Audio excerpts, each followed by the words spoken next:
بسم اللہ الرحمن الرحیم الحمد للہ الذی کفا وسلام علی عباده الذین اصطفى اما بعد کل نفس ذائقۃ الموت فمن زحزح عن النار وادخل الجنة فقد فاز وما الحیاۃ الدنیا الا متاع الغرور صدق اللہ المولان العلی العظیم۔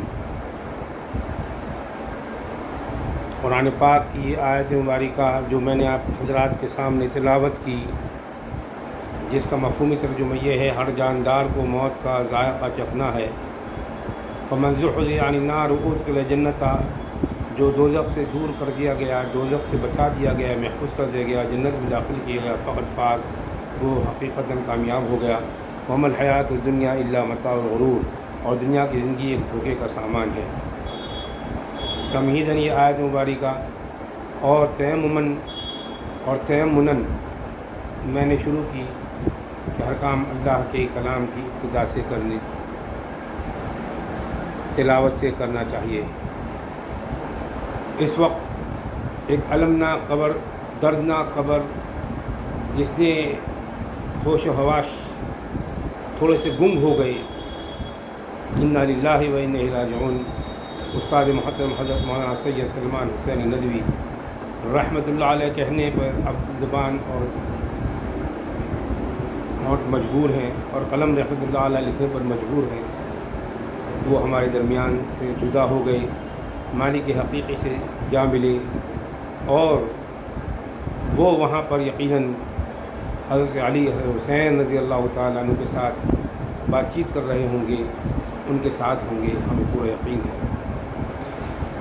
بہرحال نہ صرف ہندوستان کی بلکہ عالم اسلام کی ایک عبقری شخصیت، جن کو اللہ تعالیٰ نے گوناگوں صلاحیتوں سے نوازا تھا، 100 سے زیادہ کتابوں کے مصنف ہیں، اور 80 جلدوں پر ان کی جو بائیوگرافی ہے، ڈائری ہے، وہ منظر عام پر آیا چاہتی ہے۔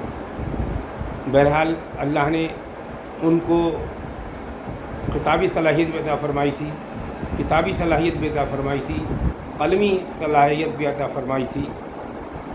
اب وہ ہمارے درمیان نہیں رہے، اور عالم اسلام میں خلا پیدا ہو گیا، بر صغیر میں، ہندوستان میں ایک ایسا خلا پیدا ہو گیا کہ مدتوں اس کی بھرپائی ہونا مشکل نظر آتا ہے اس پرفتن دور کے اندر، جبکہ حدیث میں آتا ہے کہ علم یوں نہیں اٹھایا جائے گا، بلکہ علم علماء کو اللہ تعالیٰ اٹھاتا رہے گا۔ جو ہلا رہ جائیں گے وہ غلط فتوے دیں گے، خود بھی گمراہ ہوں گے اور دوسروں کو بھی گمراہ کریں گے۔ اس دور کا مشاہدہ کیا جا رہا ہے۔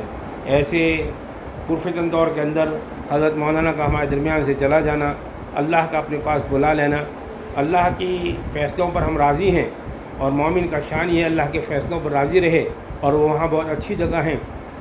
لیکن اگر ہم ظاہراً دیکھیں تو ایک بڑا نقصان ہے ہندوستان کے لیے بھی، اور عالم اسلام کے لیے بھی، اور تمام لوگوں کے لیے۔ بہرحال اس وقت کیونکہ دل غم سے لبریز ہے، ٹوٹے پھوٹے ان الفاظوں میں ہم نے آپ حضرات کے سامنے یہ بات پیش کی ہے۔ اللہ نے ان کو ظاہری حسن سے بھی نوازا تھا، عربی اور اردو پر انہیں مہارت تامہ حاصل تھی، اور انگریزی زبان سے بھی واقفیت رکھتے تھے، اور بولنے کی جو صلاحیت دی تھی ان کا مخصوص طرز تھا۔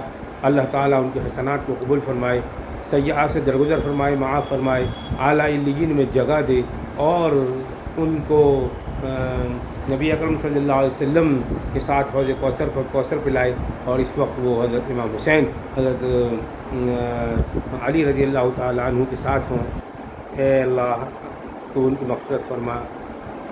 آپ تمام حضرات سے بھی ایصال ثواب اور دعائے مغفرت کی درخواست ہے۔ پھر کسی موقع پر گفتگو ہوگی۔ اللہ تعالی ہم سب کو اپنی موت کو یاد رکھتے ہوئے زندگی گزارنے کی توفیق عطا فرمائے۔ وآخر دعوانا ان الحمد للہ رب العالمین۔